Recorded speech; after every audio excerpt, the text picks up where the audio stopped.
जय हिंद, नमस्कार। मैं अंबर जैदी स्वागत करती हूँ आप सबका एक बार फिर से हमारे आज के कार्यक्रम में। और आज बात करेंगे इंडिया और रशिया के डिफेंस कॉर्पोरेशन की। इंडिया और रशिया के डिफेंस कॉर्पोरेशन की तो अक्सर चर्चा होती है, लेकिन अब हम बात करेंगे इंडिया और रशिया जो AK-203 नहीं बल्कि अब इंडिया और रशिया साथ में मिलकर AK-19 और PPK-20 बनाने वाला है, जिसका डोमेस्टिक यूज और एक्सपोर्ट होगा। और साथ ही साथ ये यूपी के अमेठी में इसका प्रोडक्शन होगा। 50% इंडिजिनाइजेशन है। और ये कहा जा रहा है कि इस साल के अंत तक ये 100% इसका इंडिजिनाइजेशन हो जाएगा। तो ये बड़ी खबर है। इन सभी अपडेट्स पर बात करेंगे। हमारे साथ बात करने के लिए मौजूद है उमेश जी। उमेश जी, बहुत स्वागत है आपका। जय हिंद, नमस्कार। जय सिया राम अंबर जी। जय सिया राम। उमेश जी, बड़ी खबर तो अक्सर रहती है, बनी रहती है इंडिया और रशिया के डिफेंस कॉर्पोरेशन को लेकर। और हम जानते हैं कि कई सारे ऐसे बड़े एग्जाम्पल्स हैं जो काफ़ी सक्सेसफुल हैं। और अब ये AK-19 और PPK-20 को लेकर भी बात सामने आ रही है कि जिसका डोमेस्टिक यूज़ और एक्सपोर्ट के लिए भी इसको बनाया जाएगा यूपी के अमेठी में। किस तरह से आप देख रहे हैं? साथ ही साथ इसका इंडियनाइजेशन भी हो रहा है। 52 से अभी है और 100% तक ले जाने की बात है। देखिए अंबर जी, भारत ने ब्रह्मोस मिसाइल सिस्टम जो आपने देखा है वो बनाया था, रशिया के साथ हम बना रहे हैं। और जैसा हम्म। वो एक तरह से एक मील का पत्थर साबित हुआ ऑपरेशन सिंदूर में। और भारत के जो सोल्जर्स है वो 3 दशक तक इंसास राइफल लेके काट रहे हम्म। थे। और इंसास राइफल बताया जाता है वो एक तरह से बहुत आउटडेटेड हो चुका था। अब भारत की सरकार और रूस ने मिलके एक डोमेस्टिक कंपनी फॉर्म की है जिसका नाम है Indo Russian rifles private limited. और ये अमेठी में चालू हुई थी 2019 में। और हम्म। अभी तक बताया जाता है कि इन्होंने 48,000 राइफल इन्होंने इंडियन आर्मी को एक तरह से डिलीवर कर दी है। 7,000 राइफल्स है वो अगस्त 15 तक वो डिलीवर कर देंगे। और अगले साल तक वो 12,000 राइफल्स पर मंथ वो बनाने वाले हैं। ये जो करार हुआ था 6 लाख राइफल के लिए हुआ था। और इसके अंदर 5,200 करोड़ का ये कॉन्ट्रैक्ट है। अब बताया जाता है कि इनिशियली ये जो कॉन्ट्रैक्ट था वो कंप्लीशन पे था दिसंबर 2032 पे। अब इसके इन्होंने राइफल्स जो बनाने का जो काम करना था उसकी प्रोडक्शन रेट इन्होंने एक तरह से इंक्रीज कर दी है। तो जिसके कारण ये दिसंबर 2030 तक आप देखेंगे देश के अंदर 6 लाख राइफल्स ये बन जाएगी AK-203 की। AK-203 बताया जाता है इसके अंदर जो राउंड पर मिनट बोलते हैं 700 हम्म। राउंड पर मिनट ये एक तरह से फायरिंग कर सकता है। और इसके जो मारक क्षमता है 800 मीटर्स तक है। और ये बताया जी। जाता है कि इसके अंदर जो इसकी जो वेट है इसका वेट है अराउंड 3.8 kg। बहुत ही कॉम्पैक्ट है। बहुत ही एक तरह से भारत के फोर्सेस के लिए बहुत ही टेक्नोलॉजिकल एडवांसमेंट है। अब ऐसा है कि सिर्फ भारत की इंडियन आर्मी यूज नहीं करेगी, इसको भारत के पुलिस फोर्स भी यूज करने वाली है। भारत के CRPF भी यूज करेंगे। BSF के लिए भी बनाया जा रहा है। जिसके कारण इस वेपनरी से भारत के अंदर जो सीमा पे तैनात कर रहे हैं हमारे जो सैनिक है उनको एक तरह से उनकी जान की रक्षा के लिए भी एक तरह से it is a very good weapon. और आपको मालूम है एक सोल्जर का जो वेपन होता है वो उसका एक तरह से एक साथी होता है। और भारत सरकार ने सोल्जर्स की जो हमारे जो सैनिक है उनकी जो रिक्वायरमेंट है उसके हिसाब से उन्होंने ये डील की थी। अब ये देखिए 30 साल हो गए थे। अंबर जी आप सोचिए, भारत जी। भारत के जो सैनिक है वो पुरानी 1990 की राइफल इंसास राइफल यूज कर रहे थे। कुछ भी टेक्नोलॉजिकल एडवांसमेंट नहीं हुआ था। और इसके कारण बहुत ज्यादा कैजुअलिटीज होते थे। अब क्या जी। होगा इस राइफल्स के कारण हमारी ऑपरेशनल एफिशिएंसी बढ़ जाएगी। हमारे सैनिक जो हैं वो एक तरह से दुश्मनों को दूर से देख के उनको न्यूट्रलाइज कर देंगे।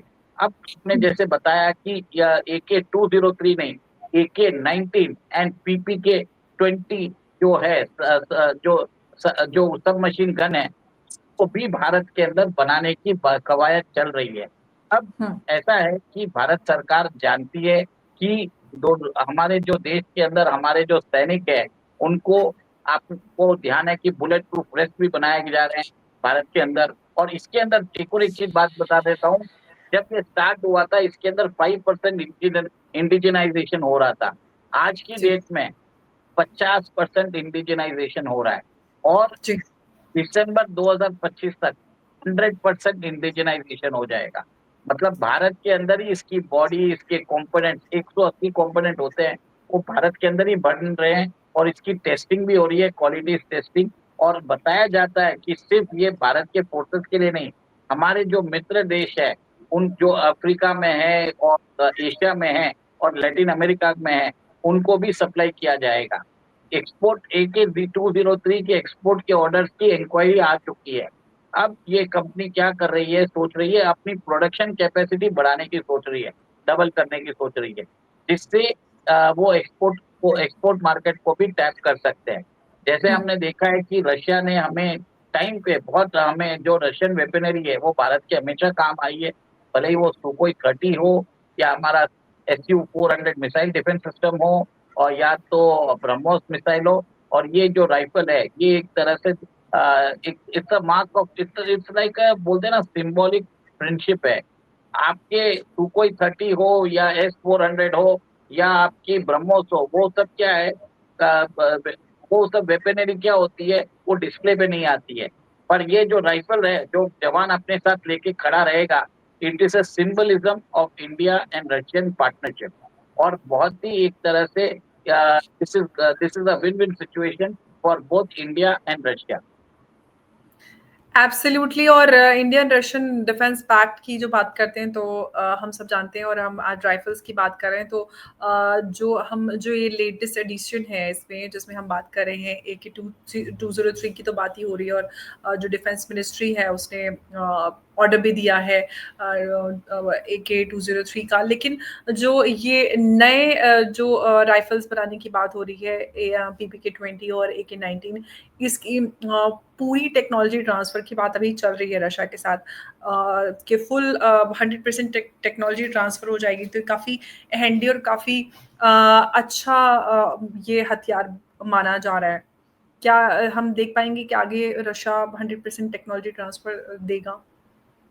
देखिए, रशिया को मालूम है कि भारत के साथ वो कोई भी पार्टनरशिप करता है, तो भारत उसकी कॉपीकैट नहीं करता है, भारत उसकी रिवर्स इंजीनियरिंग नहीं करता, वो लाइसेंस प्रोडक्शन में बिलीव करता है। और रशिया के अंदर आपको मालूम है अभी वहाँ पे युद्ध चल रहा है, जिसके कारण वहाँ पे बहुत सारे लोग मारे जा चुके हैं। वहाँ पे स्किल्ड ह्यूमन वर्कफोर्स की शॉर्टेज है। रशिया डिमांड कर रहा है कि भारत अपने 1 मिलियन स्किल्ड वर्कफोर्स को रशिया भेजे। अब ऐसी हालत में Russia is not in the position to supply us critical part.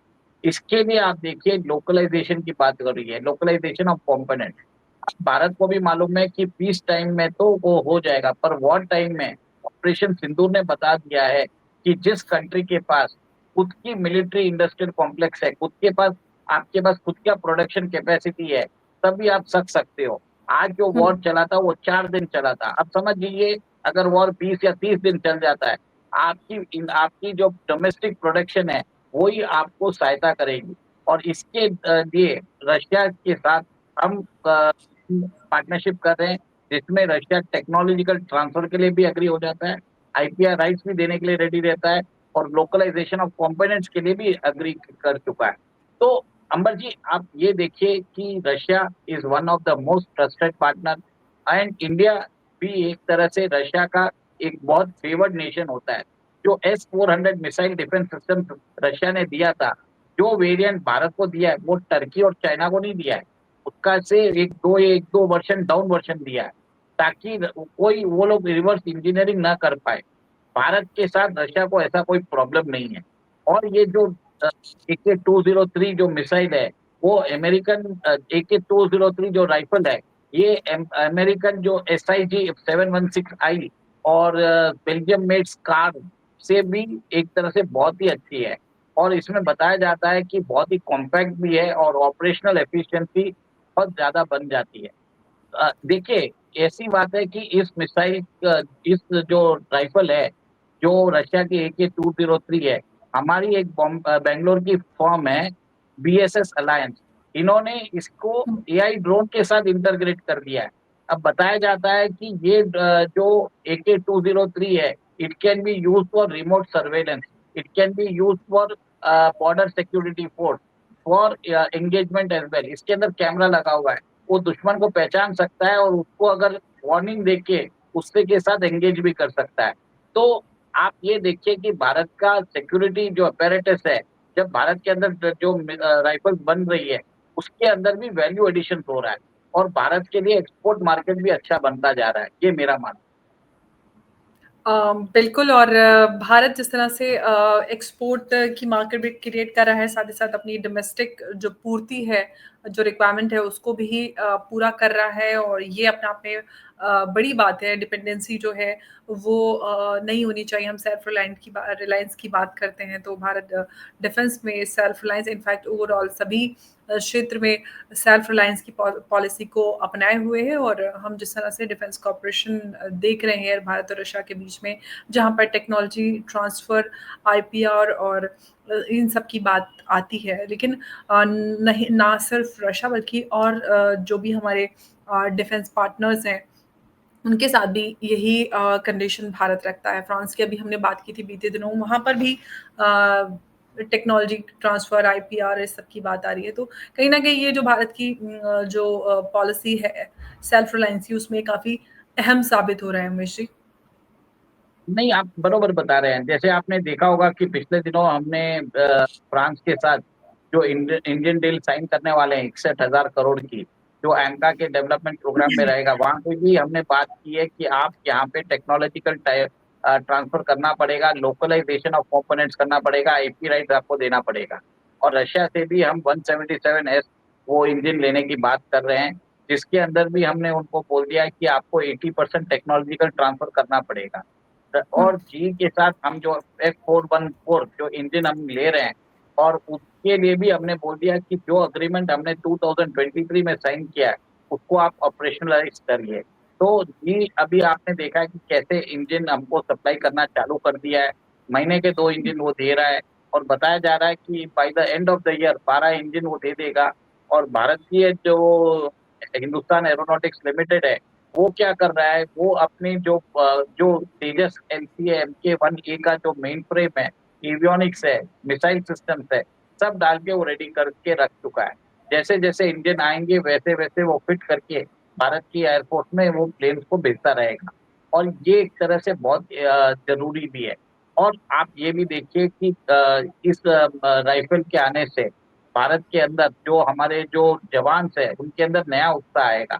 नई टेक्नोलॉजी आती है। आप समझ जाइए ना कि अगर आप समझ जाइए कि हम नया फ़ोन लेते हैं, तो अब नया फ़ोन में इतने अच्छे फीचर्स होते हैं, कैमरा अच्छा होता है, उसका रेज़ोल्यूशन अच्छा रहता है, बातें वो अच्छी तरह से पकड़ सकता है, क्लैरिटी अच्छी रहती है। तो हमारी जो एफिशिएंसी बढ़ जाती है, वैसे ही सोल्जर्स के लिए उनकी राइफ़ल उनकी दोस्त है, उनका भाई है, उनके लिए सब कुछ है। सीमा प्रहरी है, वो एक तरह से अपने आप को वो राइफ़ल को अपने आप से अलग भी नहीं करते। जब वो प्र जब वो पे अ, जब वो सीमा पे एक तरह से पेट्रोलिंग करते हैं। इस टाइम पे अगर उनको अच्छे राइफ़ल्स मिल जाए और जिस आप सोचिए उनका मनोबल कितना बढ़ जाता है। वो एक तरह से कितने सुरक्षित महसूस करते होंगे और कितने इफ़ेक्टिवली देखिए लॉन्ग रेंज आप सोच लीजिए 800 मीटर दूर तक वो वार कर सकती है। तो कितने दूर से उनकी ऑपरेशनल एफिशिएंसी बढ़ जाएगी और इससे कारण उनकी इंजरीज़ भी कम होगी और एक तरह से सिक्योरिटी वाइज़ भी उनके लिए बहुत अच्छी है। ये मेरा मानना है। बिल्कुल और ये आपने बिल्कुल सही कहा क्योंकि मेजर जनरल शर्मा ने भी ये बात कही जब उन्होंने ये बात बताई कि हम रशिया के साथ एडवांस स्टेज पर बातचीत में हैं, जो फुल टेक्नोलॉजिकल ट्रांसफ़र की बात चल रही है कि 19 और बीपीके 20 को लेकर और उन्होंने ये बात कही कि बहुत ज़्यादा बेहतर चॉइस है जो स्मॉल आर्म्स को लेकर अगर बात करते हैं तो काफ़ी हैंडी है, काफ़ी अच्छी है। तो इसको लेकर अभी रशिया से बात चल रही है। अब हम जानते हैं कि रशिया कोई ऐसी इसमें कोई हिंड्रेंस क्रिएट नहीं करेगा। रशिया और भारत के बीच में जो साझेदारी है, वो काफ़ी मज़बूत है। तो हम इसको आगे देखेंगे। लेकिन उत्तर प्रदेश की अगर हम बात करते हैं, उत्तर प्रदेश को हमें याद है कि कुछ महीनों पहले योगी आदित्यनाथ ने पूरा इसका इनॉग्रेशन किया था और एक कैसे उत्तर प्रदेश जहाँ पर ये सारे कच्चे हथियार बनाए जाते थे, आज वो एक ऑफिशियल डिफेंस कॉरिडोर के रूप में नजर आ रहा है, मतलब जमीन से आसमान पूरा। देखिए, उत्तर प्रदेश की पहले बात करते थे, अगर 10 साल पहले होता था तो मुझे याद है जो समाजवादी पार्टी के जो लीडर थे, मेरे को नाम याद नहीं आ रहा उनका, उनकी बहन अखिलेश को यादव। नहीं उनके मेरे को नाम नहीं याद आ रहा, अच्छा, उनकी बहन भैंस को भैंस जो खो गई थी उसके लिए जो ऑफिसर्स हाँ, खोजने के लिए हाँ, निकले थे जी। उनके लिए पूरे पुलिस स्टेशन के गार्ड्स को लगा दिया था कि आप जाके ढूंढ के लेके आइए। उस समय मजाक बनाते थे, आपको ध्यान होगा। मेरे को याद है 8-9 साल पहले मैं मजाक उड़ाता था, ये यूपी में हो क्या रहा है, भैंस और तबेलों के लिए पुलिसमैन भेजे जा रहे हैं और इंसानों की कोई कद्र नहीं थी। क्या है, 8 साल के अंदर 9 साल के अंदर आप देखिए कायाकल्प हो गया यूपी का। आज उधर डिफेंस कॉरिडोर बना रहे हैं, वहां पे जेवर एयरपोर्ट आ रहा है जो अभी इनॉग्रेट होने वाला है। यूपी के अंदर मेरे ख्याल से सबसे ज्यादा इंटरनेशनल एयरपोर्ट है, वहां पे एक्सप्रेसवेज बन रहे हैं, वहां पे ब्रह्मोस की मिसाइल्स जो है वो यूपी के अंदर बन रही है। लखनऊ के अंदर डिफेंस कॉरिडोर है, कानपुर के अंदर डिफेंस कॉरिडोर है। मेरे ख्याल से कम 7-8 डिफेंस कॉरिडोर हो सकते हैं, क्योंकि गिनती में नहीं आ रहे हैं। अगर आप गिनाते जाएंगे, हम सोचते जाएंगे, तो हमको लग रहा है कि यूपी के अंदर एक तरह से मासिव डिफेंस इंडस्ट्रियल कॉरिडोर बना रहे हैं योगी आदित्यनाथ जी और हमारे प्रधानमंत्री मोदी जी, दोनों मिलके देश के अंदर देश की सुरक्षा के लिए वो यूपी को एक उत्तम प्रदेश बना रहे हैं। देश का जो सीना है, देश का जो इंजन है, हार्ट जो है, वो उत्तर प्रदेश है। और अगर उत्तर प्रदेश देश के अंदर अपनी साइज के हिसाब से जीडीपी में कंट्रीब्यूट करता है तो देश एक तरह से उठ पड़ेगा। देखिए, कोई भी शरीर के अंदर आपको मालूम है, हार्ट हार्ट अगर सही होता है तो शरीर अच्छी तरह से रहता है। और पहले उत्तर प्रदेश को बीमारू स्टेट बोला करते थे, पर अब यूपी में कायाकल्प चेंज हो रही है और यूपी जो दिल है भारत का, वो एक तरह से भारत की ग्रोथ में बहुत इम्पोर्टेंट जो योगदान है वो उत्तर प्रदेश दे रहा है। तो मेरा यही मानना है कि भारत के अंदर योगी आदित्यनाथ जी हैं, जो चीफ मिनिस्टर होके वहां पे लॉ एंड ऑर्डर मेंटेन कर रहे हैं, जिसके कारण इंडस्ट्रीज बनती जा रही है। अभी आपको ये भी बता देता हूँ, साफरान का जो यूनिट है, वो एमआरओ यूनिट है, वो आ रहा है केवार के पास ही आ रहा है, जो यूपी में है। उधर ही वो इंजन भी बनाएगा, जो ये एमका का जो इंजन का डेवलपमेंट है वो भी उधर ही होने वाला है। और ऐसे बहुत सारे कार्य हो रहे हैं, वहां पे अलॉयज का बहुत अच्छा काम चल रहा है। बहुत सारी कंपनी उधर बहुत तरीके से उसके जो कंपोनेंट्स है के कारण वहां पे medium small and micro enterprises को भी फायदा पहुंचा है यूपी के लैंडस्केप में। बिल्कुल। और इस सब को देखते हुए तो लगता ही है कि यूपी को योगी जी की कितनी ज़रूरत है, और ऐसे ही यूपी आगे बढ़ता रहे, और यूपी आगे बढ़ेगा तो देश ऑफ कोर्स आगे बढ़ ही रहा है, तो वो भी अपनी भागीदारी देश के विकास में दर्ज कराएगा, तो इससे बेहतर बात क्या हो सकती है। मैं खुद यूपी से हूँ, तो देखिए मतलब मेरे लिए एक और अहम हो देख, जाता है कि मेरा राज्य जिस प्रदेश से मैं आती हूँ वो आगे बढ़ रहा है। तो जी, देखिए कल मुझे कुछ और ऐड करना चाहते हैं? मुझे पता है योगी जी की बात आती तो महेश जी खुद को कंट्रोल नहीं कर पाते। जी, कहिए। कल योगी जी मिल रहे थे, वो प्रधानमंत्री मोदी जी से भी मिले थे, वो रक्षा मंत्री मेरे ख्याल से होम मिनिस्टर अमित शाह जी से भी मिले थे, और बीजेपी के जो प्रेसिडेंट है नड्डा जी से भी मिले थे। तो हुँ, कहीं ना कहीं वो फाइल लेके वो मोदी जी से मिले थे। बात जिस हिसाब से लग रहा है, वहां पे वो जेवर इंटरनेशनल एयरपोर्ट का इनॉग्रेशन करने वाले हैं। वो वहां पे नोएडा फिल्म सिटी का इनॉग्रेशन की बात कर रही है। जी। यूपी के अंदर जो टेक्सटाइल पार्क है उसके इनॉग्रेशन की बात चल रही है। और आपको मालूम है 2027 के लोग यूपी असेंबली इलेक्शंस भी आ रहे हैं। तो योगी जी एक तरह से प्रधानमंत्री मोदी जी से जाके उन्होंने एक तरह से पूरा मतलब एक रिपोर्ट कार्ड भी दे दिया है। जी, और आपको मालूम है मोदी जी हमेशा रिपोर्ट कार्ड लेते रहते हैं कि क्या काम हुआ है। तो कल बिल्कुल, ये जो डबल इंजन सरकार है जो मोदी जी और योगी जी कर रहे हैं, इसके कारण देश की सुरक्षा भी बढ़ रही है, योगी उत्तर प्रदेश भी डेवलप हो रहा है। बस जी, इतना ही बोलना चाहूंगा। बिल्कुल। और बहुत-बहुत धन्यवाद उमेश जी आपका हमारे साथ आज की इस चर्चा में जुड़ने के लिए। नमस्कार, जय हिंद, जय भारत। जय सिया राम। जय सिया